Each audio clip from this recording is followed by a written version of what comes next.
Assalamualaikum warahmatullahi wabarakatuh.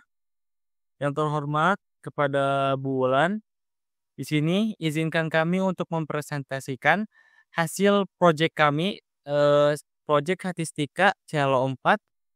Sebelumnya, perkenalkan nama saya Muhammad Nova Hartono. Nama saya Alfon Nikola Wiguna. Nama saya Ganzala. Di sini kami ingin mempresentasikan tentang hasil proyek Hatistika dari Celo 4 yang Ibu tugaskan kemarin.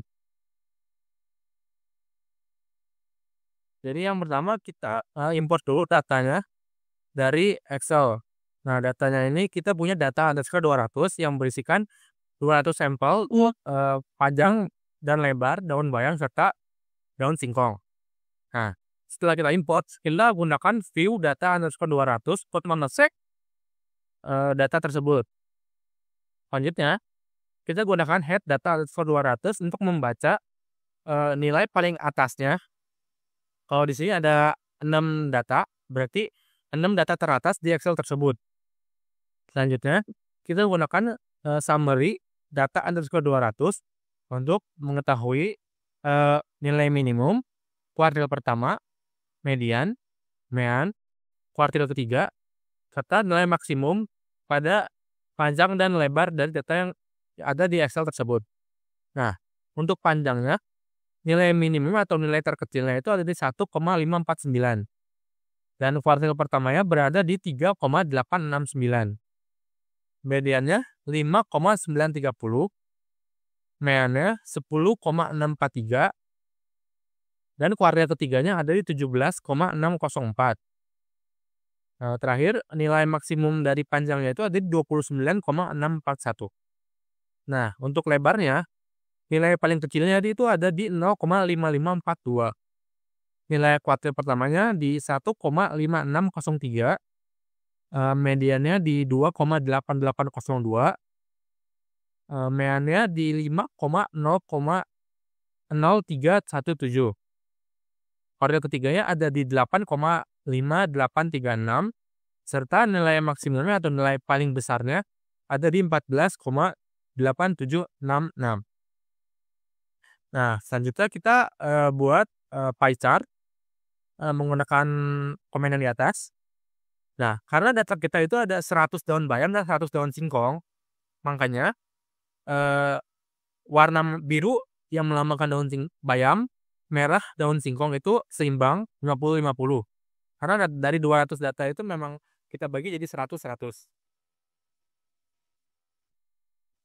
Untuk selanjutnya ini termasuk core plot ya.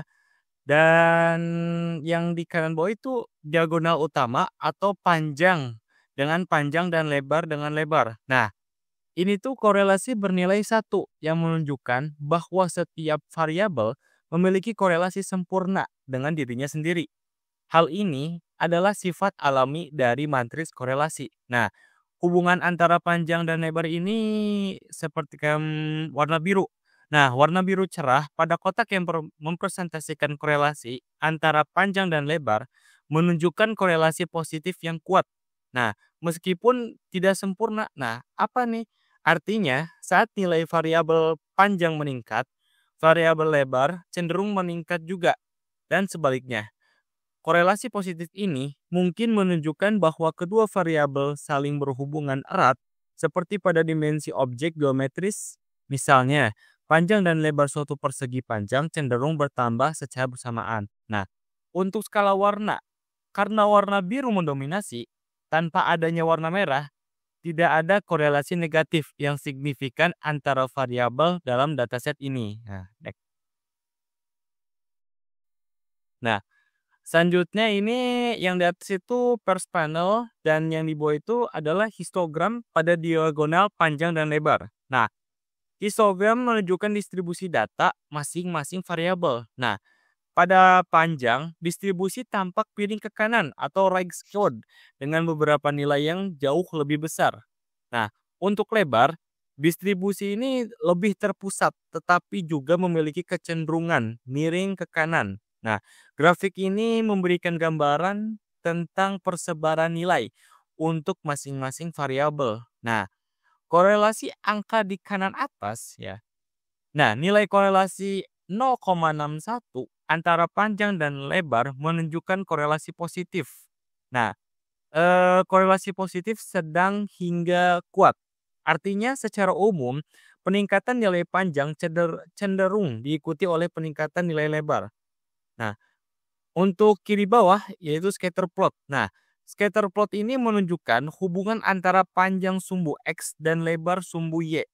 Ada pola linier yang tampak mengindikasikan bahwa keduanya berkorelasi positif. Nah, garis merah menunjukkan trend line yaitu kecenderungan hubungan antara kedua variabel. Nah, untuk elips itu menggambarkan distribusi data dan seberapa banyak data menyebar dari rata-rata. Nah, selanjutnya distribusi data dengan density curve. Nah, kedua histogram panjang dan lebar dilengkapi dengan kurva kepadatan atau density curve. Nah, ini tuh yang memperlihatkan bentuk distribusi secara halus. Nah, kurva ini mengkonfirmasi pola miring ke kanan pada kedua variabel. Lanjut. Histogram data panjang, data menunjukkan distribusi yang miring ke kiri dengan sebagian besar nilai terkonsentrasi di interval yang lebih rendah 0 sampai 10. Frekuensi tertinggi berada pada rentang 0 sampai 2 dengan lebih dari 50 pengamatan, dan pola umum terlihat penurunan jumlah data secara bertahap pada interval yang lebih tinggi dan frekuensi relatif rendah di rentang 20 sampai 30. Mayoritas panjang memiliki nilai kecil kurang dari 10, dan ini adalah histogram data lebar. Histogram data lebar sama seperti histogram data panjang. Data ini menunjukkan distribusi yang miring ke kiri dengan nilai terbesar terkonsentrasi di interval yang lebih rendah. Frekuensi tertinggi berada pada rentang 0 sampai 5 dengan lebih dari 60 pengamatan, kemudian terjadi penurunan tajam hingga rentang berikutnya. Sebagian besar data terkonsentrasi pada rentang yang rendah, tetapi terdapat fluktuasi kecil pada rentang yang lebih tinggi 10 sampai 15. Lebar cenderung kecil dengan hanya sedikit data yang menunjukkan nilai terbesar. Nah, untuk kesimpulannya, kedua histogram menunjukkan bahwa sebagian besar data terkonsentrasi pada nilai-nilai yang lebih kecil, baik untuk yang panjang maupun yang lebar. Distribusi yang miring ke kiri mengindikasikan kemungkinan dominasi objek kecil dalam dataset. Informasi ini dapat membantu memahami pola distribusi peran dalam dataset secara keseluruhan.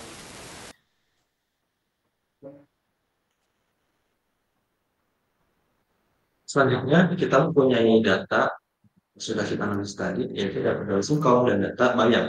Di mana data dalam singkong yaitu ada 100 dan dalam bayang ada 100. Nah, pada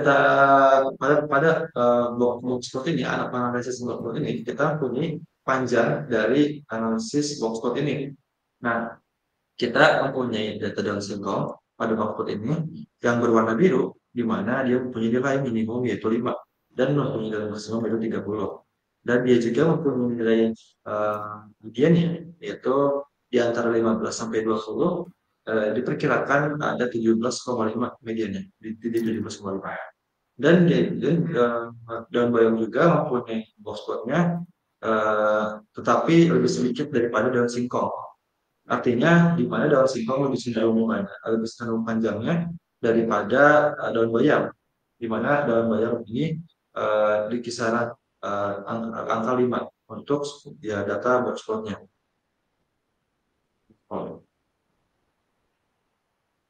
Nah, selanjutnya kita mempunyai data box plot yaitu untuk lebarnya. Untuk lebar pada daun singkong dan daun bayam. Untuk daun singkong yang berwarna biru kita mempunyai data yang tersebar banyak di antara 10 sampai 10 ini. Untuk mediannya itu 9, dan dia mempunyai nilai minimum yaitu angka 2. Nah, dia mempunyai juga daun bayam yang box-boxnya lebih sedikit daripada lebarnya lebih sedikit daripada lebar daun singkong ini. Dia mempunyai kisaran panjang lebarnya itu di bawah 4 dan dia mempunyai nilai mediannya di bawah 2. Nah, ini data yang kita dapat untuk sebuah plot panjang dan lebar.